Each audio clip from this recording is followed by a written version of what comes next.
Let's talk about genocide. Lately, there are many allegations against Israel that Israel commits a genocide in Gaza, and it really raised up a lot of questions about the meaning of the term genocide and what genocide actually means, and if Israel actually commits a genocide in Gaza. So instead of just shouting words and being very emotional about it, let's look at the actual facts and the meaning of the word genocide.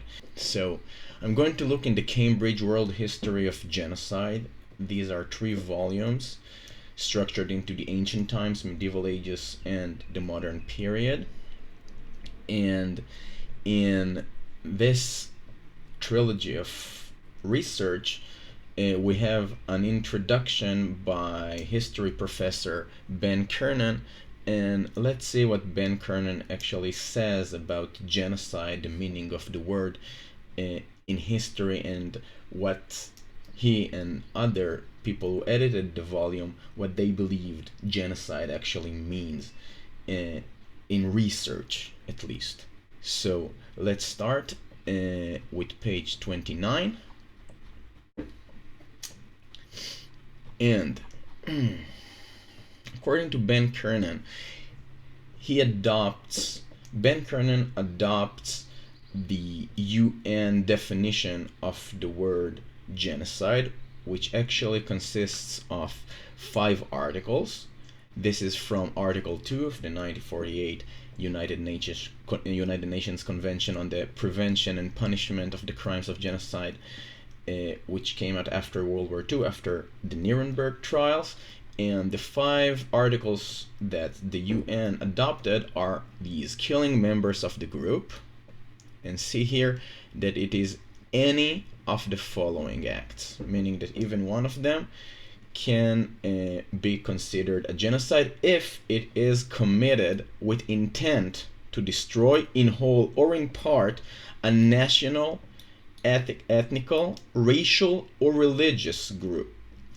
And the intent to destroy needs to be perpetrated as follows. It can be the killing members of the group, causing serious bodily or mental harm to members of the group, deliberately inflicting on the group conditions of life calculated to bring about its physical destruction in whole or in part, imposing measures intended to prevent births within the group, and forcibly transferring children of the group to another group. So there are many questions that one can raise about this, but before the questions, let's see another thing that Ben Kernan adds in his analysis of genocide. So another term that Ben Kernan used is another definition of the term that Ben Kernan uses is Helen Fain's definition, which is sustained purposeful action by a perpetrator to physically destroy a collectivity directly, indirectly, through interdiction of the biological and social reproduction of group members, sustained regardless of the surrender or lack of threat offered by the victim. So the important thing in Helen Fain's definition is that there must also be a lack of threat from the victim, physical threat of the victim, not an imagined threat. Okay, so this is another important thing that is added in these definitions. So we must understand first, do these definitions really serve the purpose of explaining what genocide is and how it is different from other words that we can use, like, let's say, slaughter, extermination, massacre. Why should we use the term genocide specifically? And more important than these is the difference between the term war and genocide. Is there really a big difference between the two according to these definitions? So let's see.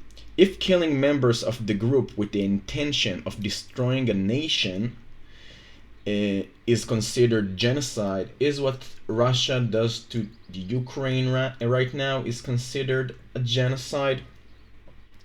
If causing serious bodily or mental harm to members of the group is considered a genocide, if you have the intent to destroy a religious group, is the fight against ISIS considered a genocide because they want to destroy a religious group? Their understanding, ISIS understanding of religion according to their Salafic Islamistic worldviews. So is it considered a genocide? Imposing measures intended to prevent births within the group. So if a certain nation decides to stop reproduction, let's say one child, only one child for a family, like China does to its own group, is it considered a genocide? Forcibly transferring children of the group to another group is what Russia does now in the Ukraine, taking children from the Ukraine into Russia forcibly, and we can see it here with the deportation treatment of Ukraine's children by Russian Federation, something that happens right now. Is it something that we can consider a genocide? And I think that the biggest question that we have here is whether the intention is something that we can really prove, that we can really agree upon. So, for instance, if we look at the Iraqi war, then we can see that in the casualties and losses of the Iraqi war, we have an astounding amount of civilians killed. We can see here that the number of civilians killed in, for example, the whole of the Iraqi war fought in from 2003 to 2011, we can see that there are a hell lot of civilians getting killed. For example, we have something like 110,000 civilian deaths recorded, at least according to the Iraqi Statistic Bureau and health organizations. It's much civilian deaths. In the war against the Islamic State, for example, we also have a staggering amount of civilians dead. We have many civilians killed by the forces of ISIS itself, but we also have tens of thousands of civilians getting killed by the coalition, by Russia, and by other airstrikes. So, and we also have millions of displaced civilians. So, can that be considered a genocide? Several months by the middle of 2017, we also have a really big amount of civilians killed. We have 40,000 civilians killed according to Syria's health organizations.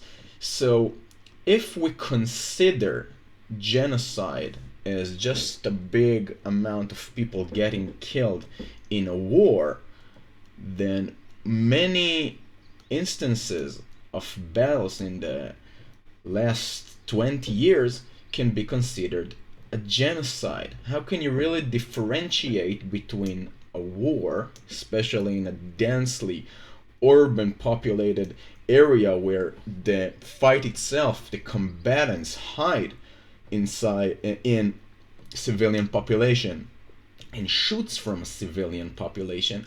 How can you really differentiate between a war and a genocide? And I think the intent is what is important here. And also another thing that we can say is a very clear distinction between a war and a genocide is the definition that we saw earlier, that it is also includes the lack of threat offered by the victim. This is another important thing, that the victims are helpless and they are killed intentionally and not as part of the war, meaning that the people who killed them never felt really threatened by them.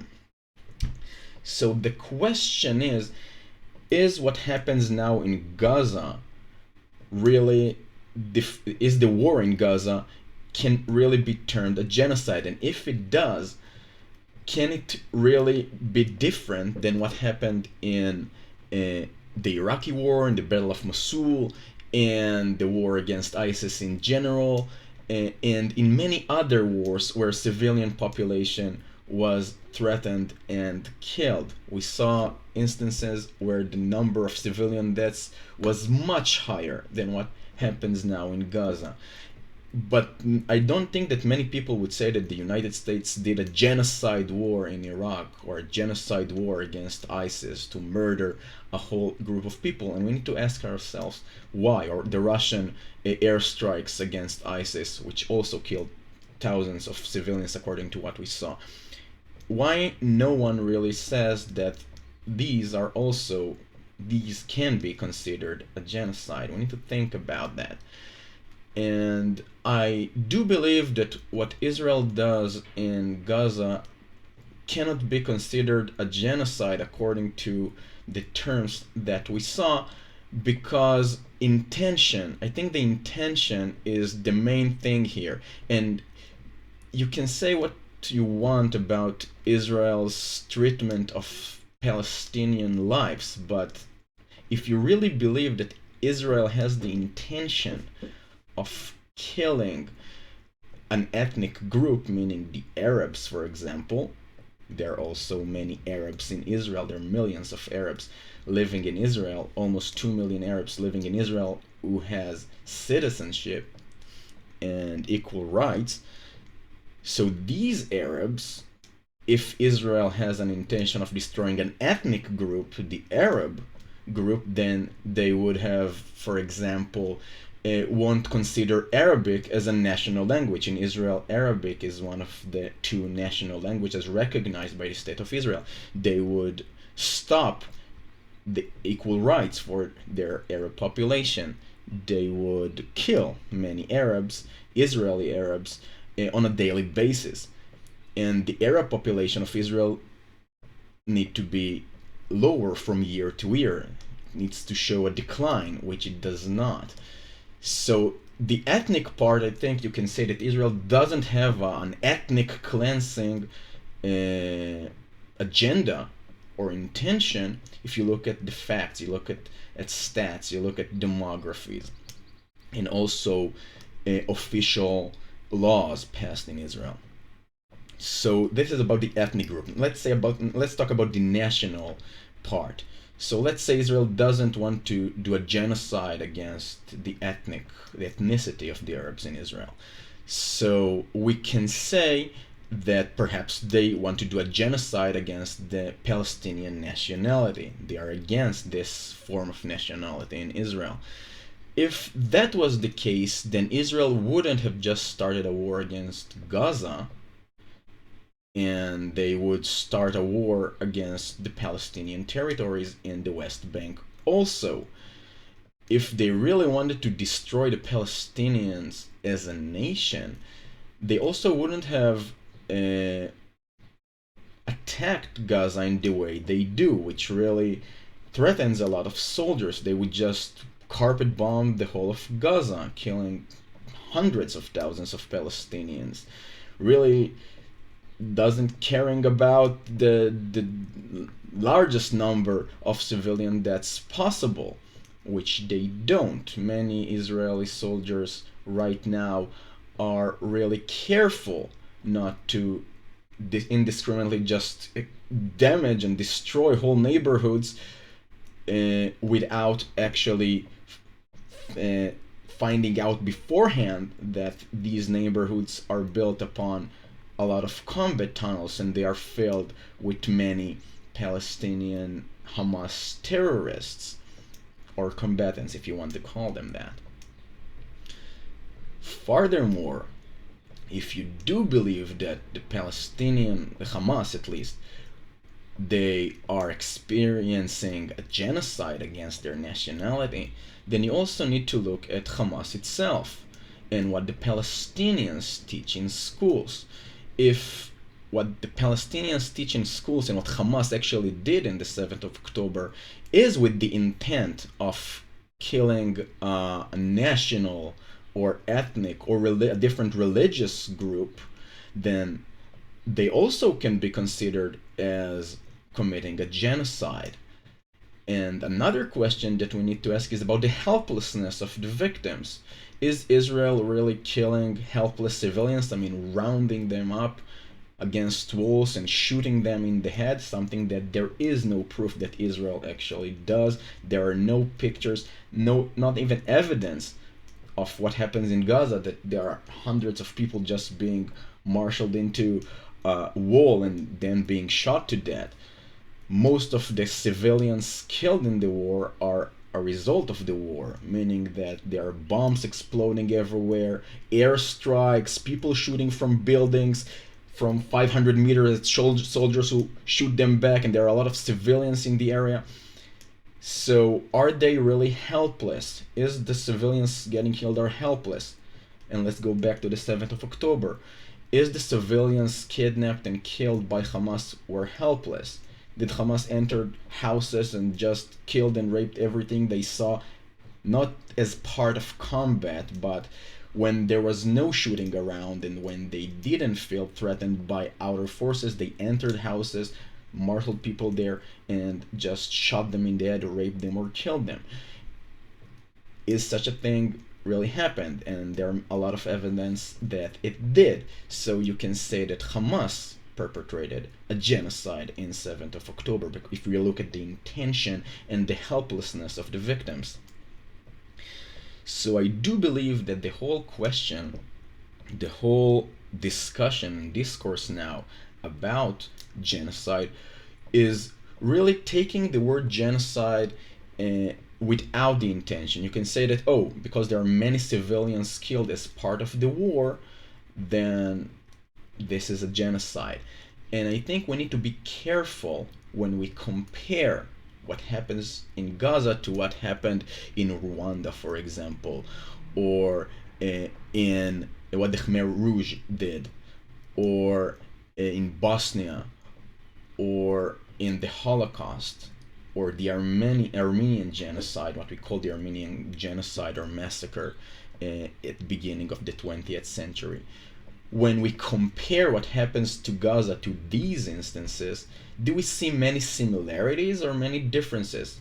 Does the Israeli army and the Israeli government act in a way that looks more like a war, like we saw what happened in the war against ISIS, the war in Iraq, and many other wars in the 20th and the 21st century? Or is it something that is more connected to the previous instances I mentioned, like what happened in Rwanda? Is it something more similar to this or that? If it is more similar to what happened with a lot of civilian casualties in Iraq and the war on ISIS, then we can say that this is a war in a highly urban populated area fighting against an army that really uses the civilian population. I wouldn't use the word as human shields because they don't actually put them as shields, but fighting among this population, and you really can't differentiate between civilians and combatants because both of them wear the same clothes and they shoot from the same buildings. You can't really differentiate between, oh, this is a combat area, combat complex, and this is a civilian complex, because the war is more complicated in this situation. So is the war in Israel, in Gaza, is something more similar to war in a densely populated urban area, or is it more similar to an act of genocide? And we need to think about it. And if it does look more like a war, then we need to stop using slogans saying the genocide in Gaza, the genocide in Gaza.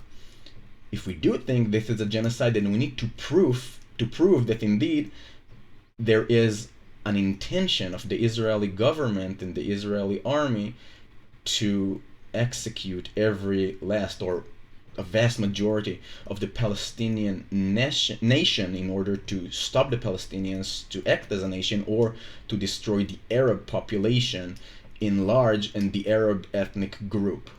And to both of these cases, I believe there is very little proof.